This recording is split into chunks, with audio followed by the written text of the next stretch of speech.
Yun pong yung expression na there's no place like home ay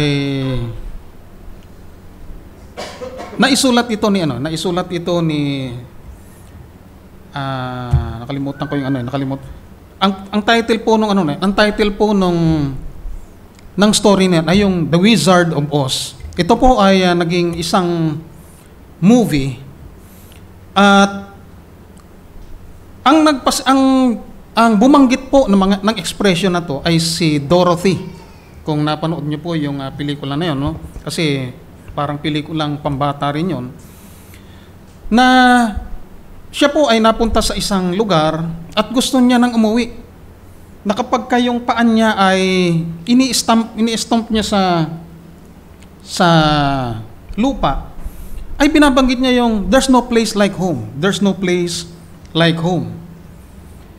Yun po kasi salitang there's no place like home. Siyempre, alam natin, yung bahay lang natin. Yung isang lugar na doon yung comfort natin. Pag tayo po ay nasa ibang lugar, halimbawa, yung mga Pilipino na nais magtrabaho sa ibang lugar o gustong magtrabaho sa abroad, halimbawa, at dumating sa kanila yung pagkainip. Alam na natin yung nangyayari sa kanila, nagkakaroon ng homesickness, di ba? At doon, habang nagtatrabaho sila, andun pa rin yung pakiramdam ng discomfort. Kasi nga, nasa malayo silang lugar. At nananabik sila sa kanilang mga mahal sa buhay, gusto na nilang umuwi. Kasi nga, yung lugar na yon ay hindi lamang nandoon yung kanilang comfort. Andun din yung pakiramdam na sila ay safe. Ano man ang gawin nila doon sa bahay nila, ay ligtas sila. At nakikita nila yung bahay nila na kahit na hindi gaano kaganda, pero dahil ito ay lugar na nandito ka talaga nakatira, andun yung kasiyahan mo, andun yung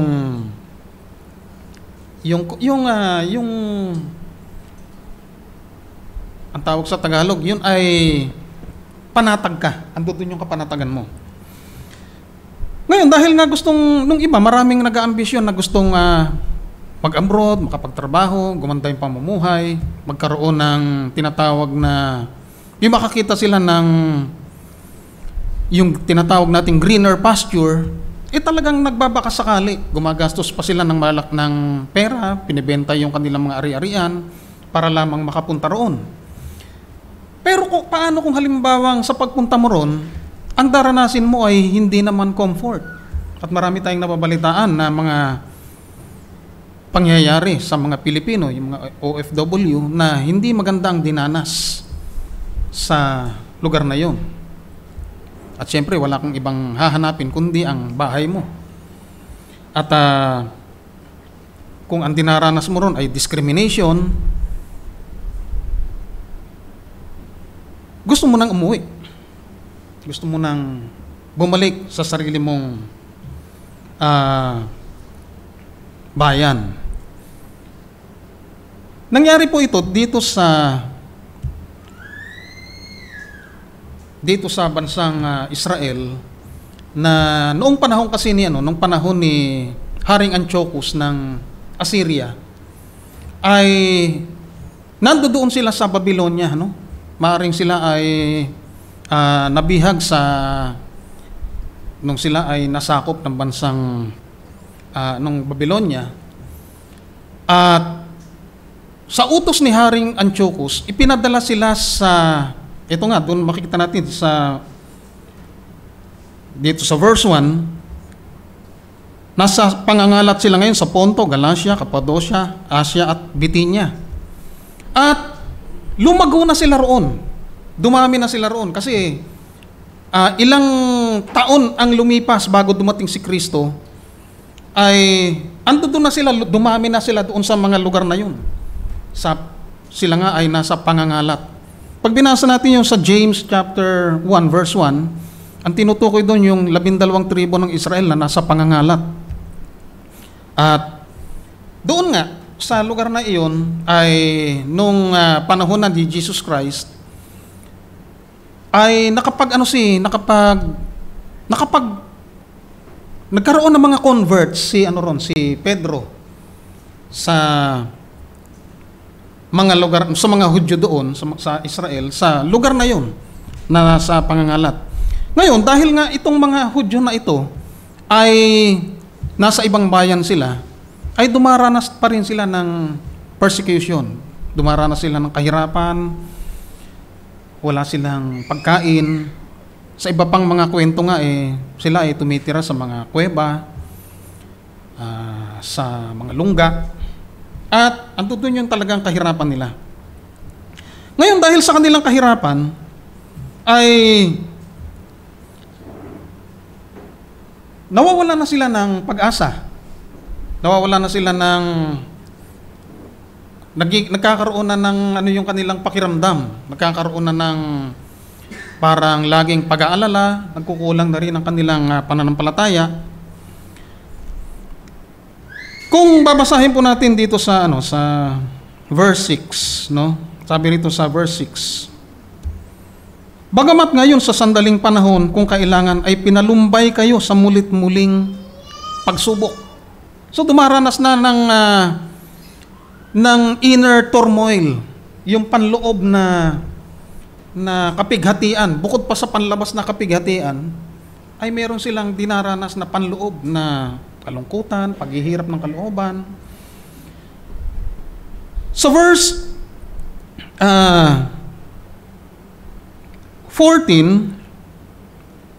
bukod pa ron sa dinaranas nilang yon, pati pag-uugali nila naapektuhan na rin. Tignan po natin sa verse 14, no? Nagaya ng mga anak na matalimahin, huwag kayong asal na ayon sa inyong dating masasamang pita, nang kayo'y nasa kawalang kaalaman. Siyempre, walang taong dumaranas ng kapighatian na hindi mag-iinit ang ulo, hindi magkakaroon ng, hindi niya mailalabas sa iba yung kanyang galit o yung kanyang nararamdaman dahil nga sa kanyang kahirapan. Pwedeng magkaroon ka ng mga ibang kaisipan, baka gusto nilang tumalikod sa Panginoon, nagkukulang na rin yung kanilang pananampalataya, kasi nga dahil parang wala silang pag-asa. Parang bang wala nang darating sa kanilang pagbabago pa ng buhay. Ganito na lang ba silang palagi? Kaya dumaranas sila ng sari-saring mga pagsubok.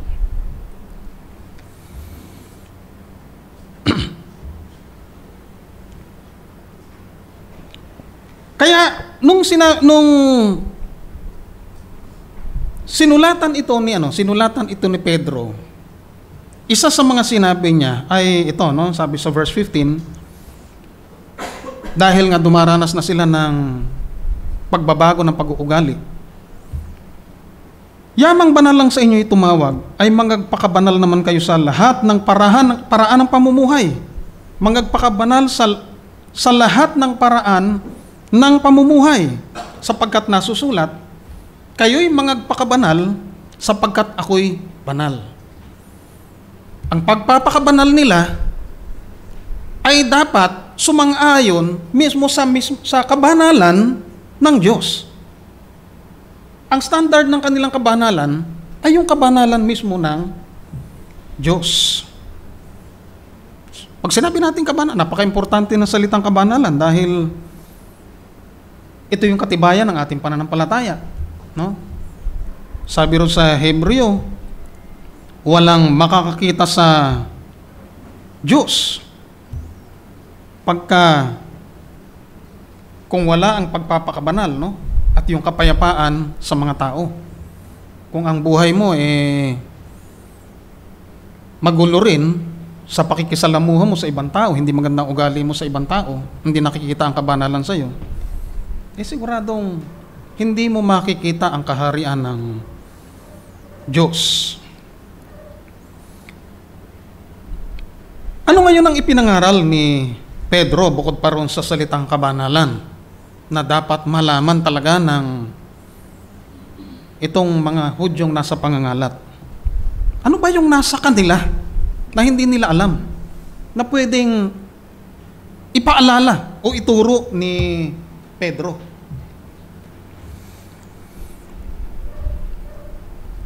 Yun nga ang sinabi niya, kabanalan, di ba? Magpakabanal kayo. Pero saan ba galing yung salitang kabanalan mismo? Pagbabalikan po natin yung Old Testament, ito po ay nagmula sa ugat na sinasabing QAD, QAD, no? Nang ibig sabihin ay tukat o putulin. At sa salitang putulin, nagkakaroon ito ng kahulugan ng separation. Pinutol at naibukod, ihiniwalay, no? Ganon din sa New Testament, ang salitang Greek sa New Testament ay hagiazo, nang ibig sabihin ay ganon din, separation din. Kasi nga ang Diyos ay hiwalay, di ba? Hiwalay siya sa kasalanan, may binabanggit sa Biblia ganon. Siya ay hiwalay sa kasalanan. At ang isa pang kahulugan nito, siyempre unang-una ang salitang kabanalan, gaya ng binanggit natin kanina doon sa verse 6, ang Diyos ay banal. Dahil siya ay siyang divine na Diyos. Siya ay sa kanyang pagka-Diyos, siya ay talagang malayo. Ang sabi nga nung English na mababasa natin, siya ay unapproachable God. At ang pinagmulan nito, makikita natin doon sa chapter 6 ng Isaiah. Noong si Isaias ay si Uzias ay nakikipag sa panahon ng paghahari ni Uzias, itong si Isaias ay nakita yung kaluwalhatian ng nagpakita sa kanya ang kaluwalhatian ng Diyos. Pinakita ron yung anghel na yung seraphim na yung pakpak ay 6, may nakatakip sa mata, at yung iba ay ginagamit sa panlipad, at nakita niya ron yung tinatawag na majesty ng Diyos.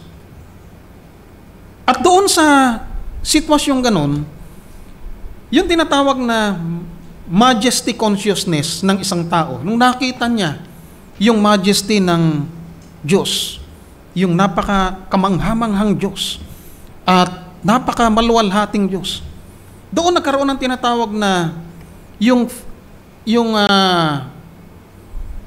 consciousness mo sa sarili mo, na ikaw pala ay ganito pala ang pagkatao mo. Kaya sabi ni Isaias doon, nung makita niya yung kaluwalhatian ng Diyos, lumayo ka sa akin sapagkat ako'y marumi, meron akong maruming mga labi. Ganon din yung nangyari kay Pedro. At nabanggit ko na nga po ito nung mga nakarang araw, nung ang ating nung nangingisda sila, wala silang mahuling isda, magdamag silang nagbantay doon, wala silang nahuling isda. Pero ang sabi ng Panginoon, ihagis niyo yung inyong lambat. At nung ihagis, sabi nila, ang tagal namin nagbantay para lamang mangisda. Pero wala kaming nahuli. Dahil sa sinabi mo, ay ihuhulog namin yung lambat. At nakahuli nga sila ng maraming isda. At halos lumubog yung kanilang bangka. At doon nakita nila na nagkaroon sila ng consciousness sa kanilang sarili kung sino ba itong kaharap nila, na ito ay hindi lamang basta isang tao. Ando doon yung kaluwalhatian ng Diyos. At dahil nakita nila yung kaluwalhatian ng Diyos doon, nakita rin nila yung kanilang sarili. Kaya sabi nila, lumayo ka sa akin dahil kami makasalanan. Kaya doon nagkaroon ng idea na ang Diyos ay unapproachable dahil hindi tayo karapat-dapat lumapit sa Diyos. Dahil hiwalay siya sa kasalanan. Hiwalay siya sa kasalanan.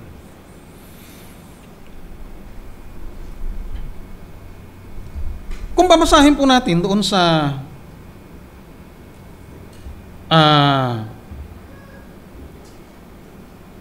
yung ating confession doon sa chapter 13, mababasa natin doon kung ano yung definition ng sanctification, no? At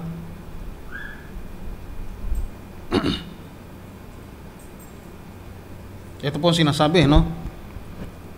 Ito po ay mayroong tatlong paragraph. Ang sabi rito sa una, sila na mga inilakip kay Kristo, mabisang tinawag at ipinanganak na muli, na nagtataglay ng bagong puso at bagong espiritu sa kanila, sa pamamagitan ng bisa ng kamatayan at pagkabuhay na muli ni Kristo, ay lalo pang pinababanal ng totoo at personal, sa pamamagitan pa rin ng naturang bisa, sa pamamagitan ng kanyang salita at espiritu na nananahan sa kanila.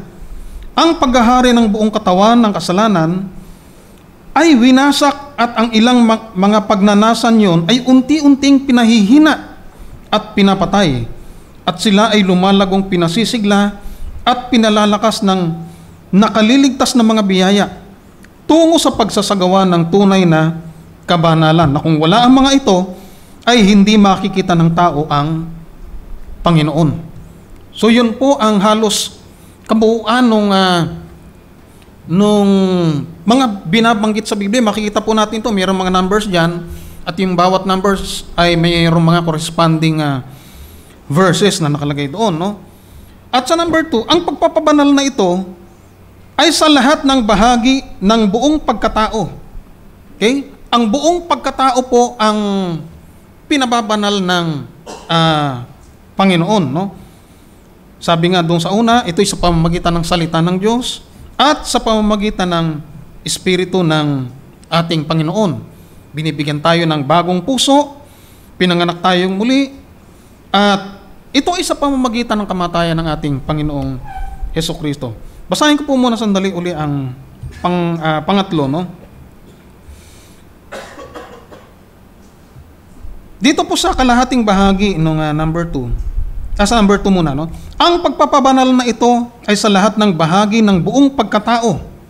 Bagamat hindi perpekto sa buhay na ito, may nananatili pa rin ilang mga natitirang kasamaan sa bawat bahagi, kung saan nagmumula ang isang nagpapatuloy at di mapagkakasundong tunggalian.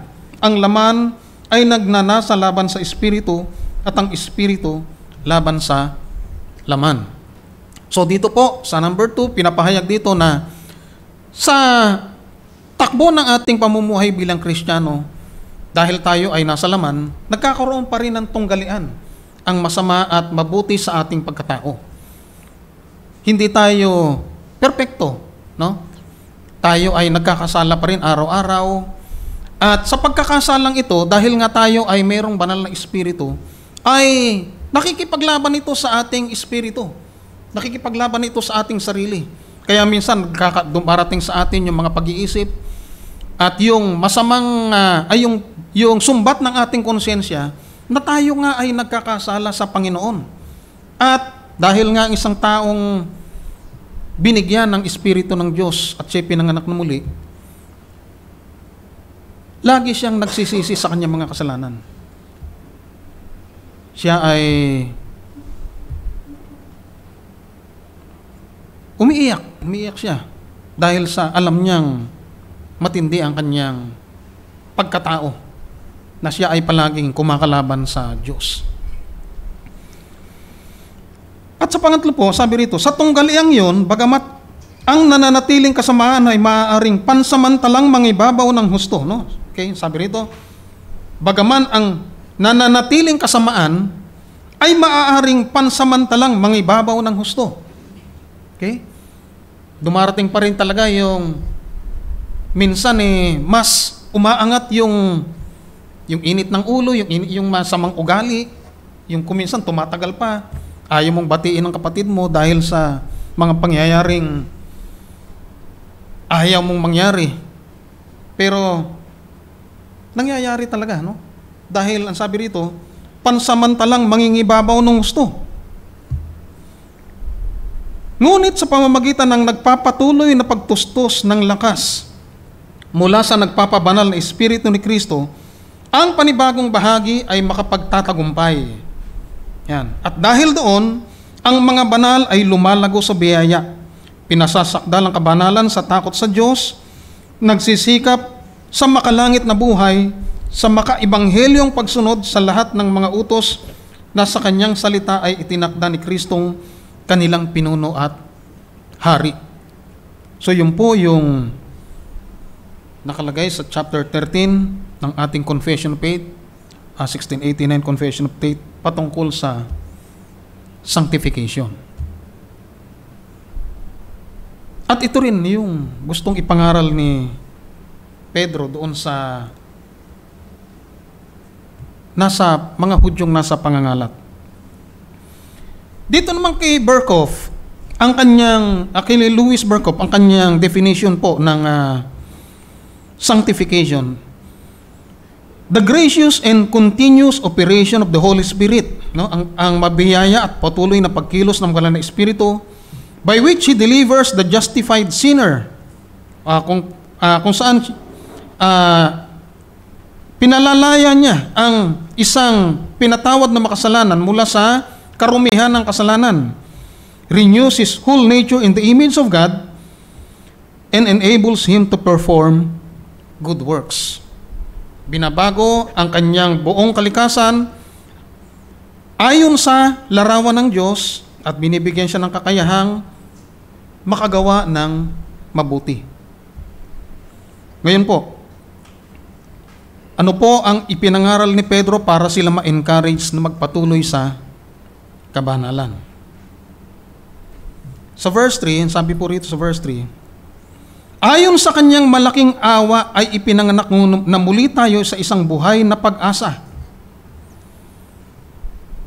Yung salita pong born again, lagi nating narinig yun, yung regeneration doon sa John chapter 3, no?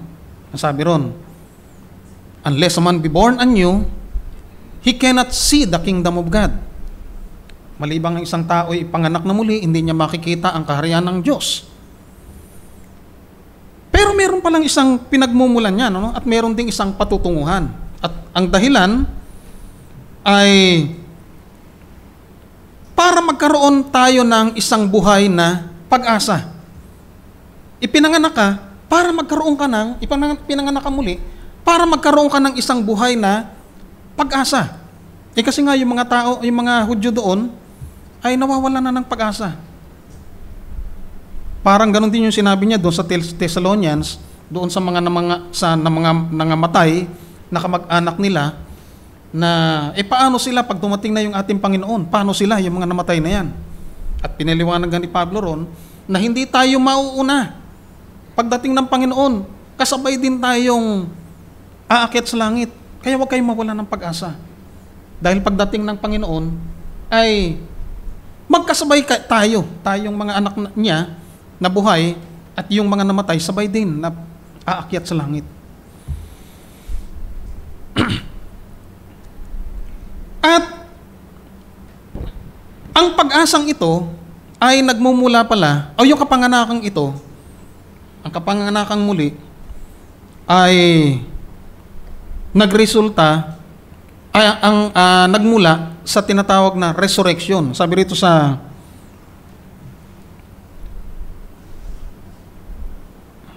verse 3, talikan ko lang po uli, no?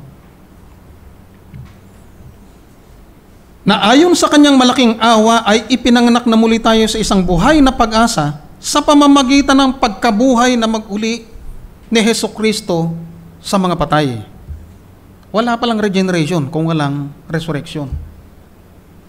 Kahit kailan hindi mangyayari ang regeneration sa buhay ng isang tao kung ang ating Panginoon pala ay hindi na resurrect. Sabi dun sa 1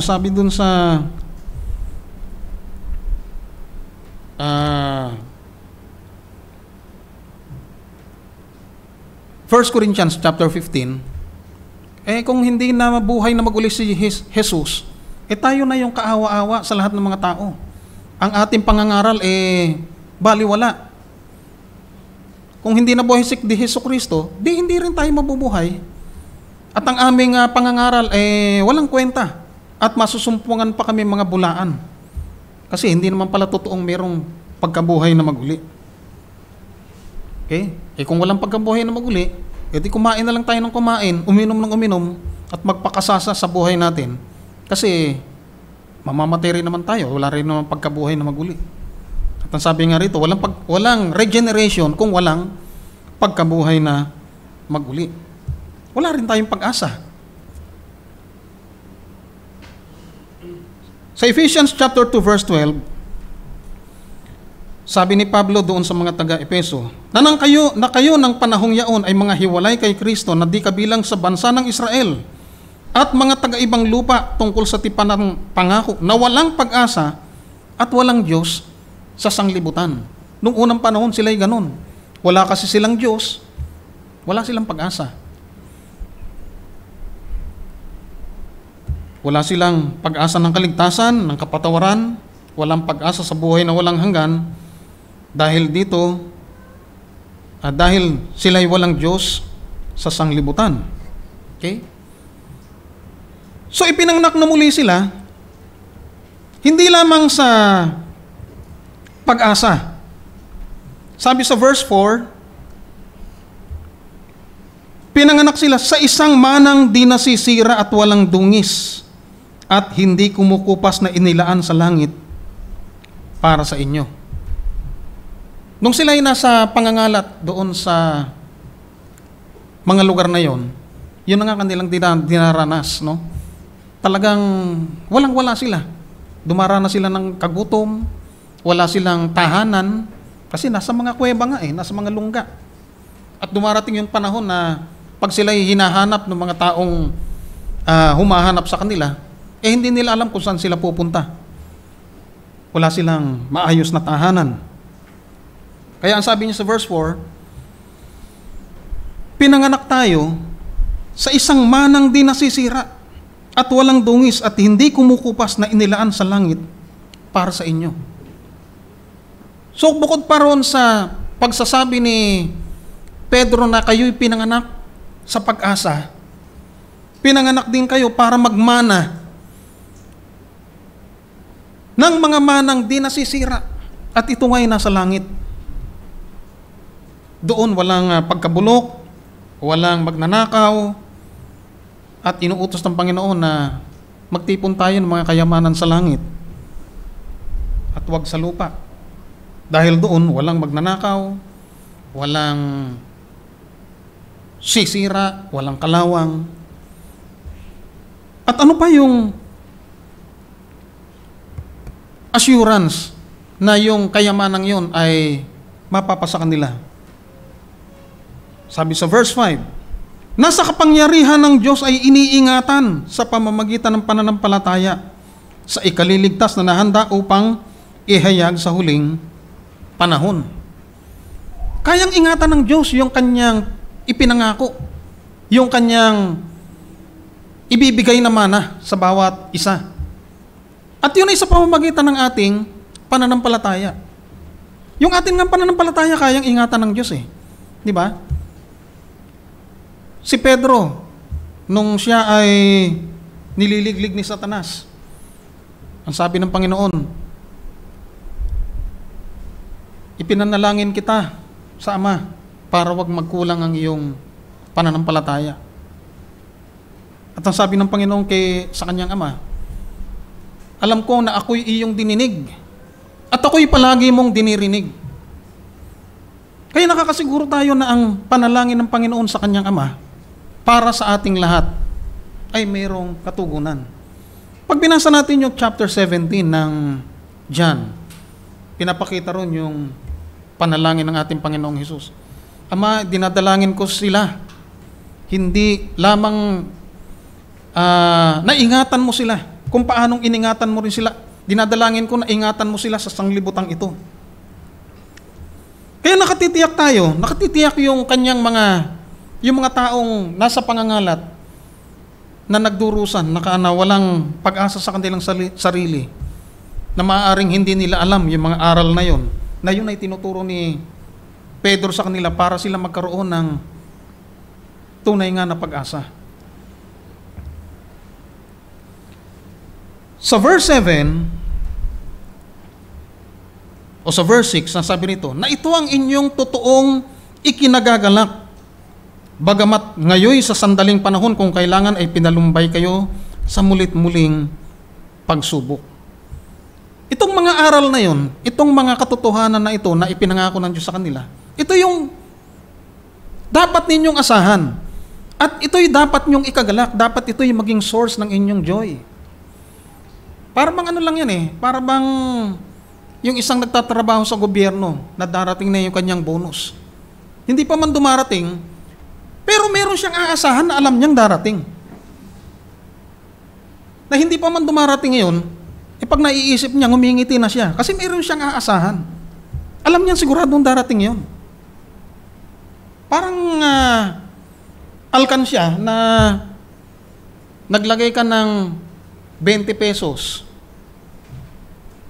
na saka susungkit mo nung oras na nakailangan mo na siya, susungkitin mo. Hindi mo man masungkit ng ang lumalabas doon, yung mga 25 piso, pero alam mong may lalabas na 20 pesos doon kasi alam mong may nilagay kang 20 pesos doon. May aasahan ka. At ganoon din yung mga nasa pangangalat. Alam nila at pinangaral nga ni Pedro na sila ay merong tiyak na pag-asa. Kasi pinanganak nga silang muli. Ang Panginoon ay nabuhay. Iniingatan ng Panginoon ang kanilang pananampalataya. At yung kanilang mamanahin sa langit ay hindi nasisira.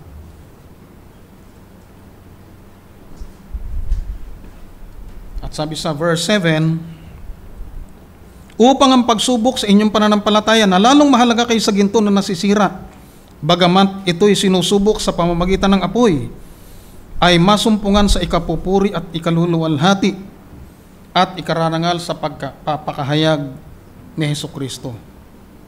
Alam na po natin yung paano pinopurify ang gold, no? Ito'y sa pamamagitan ng apoy. At yun nga yung nangyayari sa mga yung 12 angkan na nasa pangangalat. Kung natatandaan niyo yung kantang yung I am willing Lord, parang yun yata yun, ang sabi rin sa kanta na yun, sa bandang I'll come out shining like gold. I come out shining like gold. Na sa dinaranas niyang mga pagsubok, mga sakit, kapighatian, problema, alam niyang ito'y pagsubok ng Diyos. Dumaraan siya sa apoy, pero alam niyang magre-resulta yun sa kabanalan niya. Kasi napopurify siya.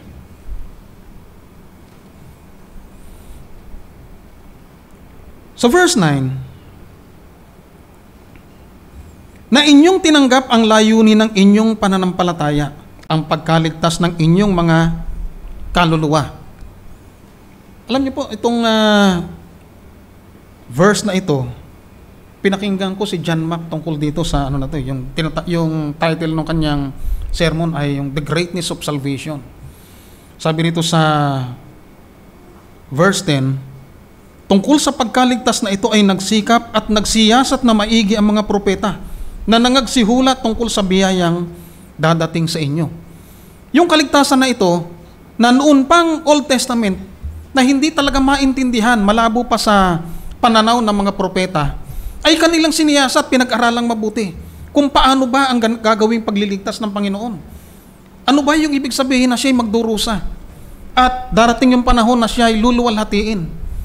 Pinag-aralan ito ng mga propeta.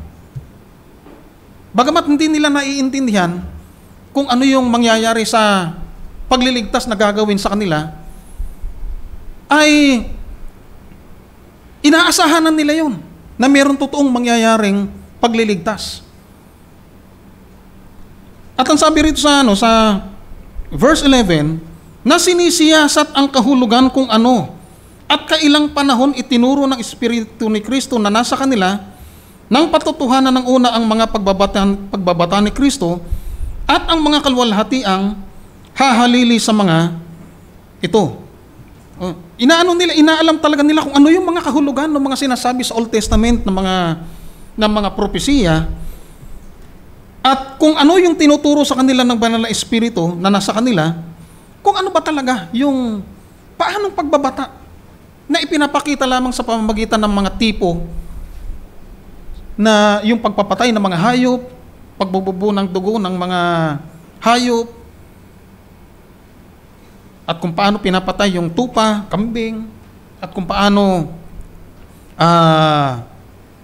ipinapatong yung kamay doon sa kambing at dinadala sa gubat at tinitiyak na hindi na babalik yun. Ano yung mga kahulugan nun? At yun yung pinag-aaralan ng mga propeta. At hindi nila maintindihan yun. At nangamatay na nga yung maraming mga propeta na hindi alam yun. At mapalad yung mga taong dinatnan nung pagdating ng ating Panginoon at nakita nila kung paano ang ginawang pagliligtas ng Panginoon. Sabi sa verse 12, na ipinahahayag sa kanila na hindi saganang sa kanilang sarili, kundi saganang inyo. Itong pagbabalita, yung pag-ano ng mabuting balita na ito, ay hindi para sa kanilang sarili, kundi para doon sa mga susunod na saling lahi na makakarinig nito. No? Sabi rito, kundi saganang inyo, na pinangasiwaan nila ang mga bagay na ito, na ngayon ibinabalita sa inyo sa pamamagitan ng mga nagsipangaral sa inyo ng Ebanghelyo, sa pamamagitan ng Espiritu Santo na sinugo mula sa langit, na ang mga bagay na ito ay ninanasang mamasdan ng mga anghel. Ayon pa sa paliwanag ni John Mack tungkol dito, hinihintay talaga ng mga anghel yung pagliligtas na ito. Kinasasabi ka nilang makita ito yung araw na ito, na kung saan ang mga makasalanan ay magsisisi. At sabi nga ron sa New Testament, sa ilang libong mga anghel yung nagtatalunan sa tuwa dahil sa isa lamang makasalanang nagsisi. At resulta yun ng ebanghelyo ng ating Panginoon. Kaya kung pag titignan natin mabuti, yung kaligtasang ibinigay sa atin, para bang baliwala lang, no? Para bang baliwala. Samantalang, yung mga propeta, yung mga anghel nung unang panahon na yun, ganun na lang yung kanilang pananabik, ganun na lang yung kanilang pagnanais na makita kung paanong pagliligtas ang gagawin. At ang sabi nga ni John Mack sa kanyang sermon, ito yung halos tema ng buong Biblia, ang pagliligtas ng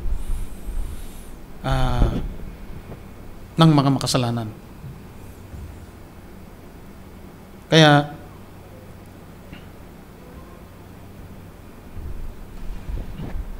yun ang makikita nating kanyang ipinangaral doon sa mga Hudyong nasa pangangalat. Kung paano niya i-encourage. Kung paano niya pinakita kung ano yung mga pangako ng Diyos. Bagamat sila ay nasa pangingibang bayan. Tayo pong lahat ay nasa pangingibang bayan din. Sabi nga nung isang awit, this world is not my home. I'm just a passing through. My treasures are laid up somewhere beyond the blue. The angels beckon me from heaven's open door, and I can feel at home in this world anymore. Yung kantang, kahit nakubo ang aming tahanan, dito sa lupa'y may kasiyahan, di ba? Kasi meron kang bahay doon sa langit na naghihintay. Kaya kahit tayo po ay naririto at nangingibang bayan, at alam naman natin na hindi naman talaga ito yung ating tahanan, magpatuloy po tayo sa kabanalan. Magmahalan po tayo, magkaisa po tayo. At yan po ang gusto ng ating Panginoon. Naalala ko ito, alam ko narinig nyo na rin po ito, no? Yung isang sermon ni Gavino Tica. Ang sabi niya, doon sa bandang huli ng kanyang sermon, bakit yung isda na tumitira doon sa maalat na tubig, pag hinuli mo, kailangan mo pa rin asinan. No? Pag lulutuin mo, kailangan mo pa rin asinan. Kailangan mo pa rin paalatin. At ang sabi niya, ang mga Kristiyano raw, Christians are in the world, but not of the world. Bagamat tayo ay nasa mundo, hindi tayo sumasang-ayon sa takbo ng mundong ito. Hindi sila nahawa ng alat. At sana hindi rin tayo mahawa ng patuloy na pagkakasalan ng mundo. Patuloy po tayo sa kabanalan. Bagamat dumarating ang mga paghihirap, purihin po natin ang Panginoon. Tayo po'y manalangin. Tunay nga, O Diyos, na napakabuti mo sa bawat isa sa amin, Panginoon. Alam namin na sa mundong ito, O Diyos, ay patuloy ang aming pakikipaglaban sa kasalanan, Panginoon. Kung minsan, Panginoon, ay dumarating, O Diyos, na ang magkakapatid ay nagkakaroon ng mga tampuhan, ng pagkakaalit. Salamat po sa iyong banal na Espiritu na patuloy na sumusubaybay sa bawat isa sa amin, na patuloy kaming sinusubaybayan, inaaliw, pinababanal, Panginoon. Salamat din po sa iyong anak na si Jesus na patuloy na nananalangin sa bawat isa sa amin upang kami patuloy maingatan sa mundong ito. Tiyan mo, Diyos, na ikaw ay patuloy naming mapuri at mapasalamatan. Pangalan lamang ni Jesus. Amen.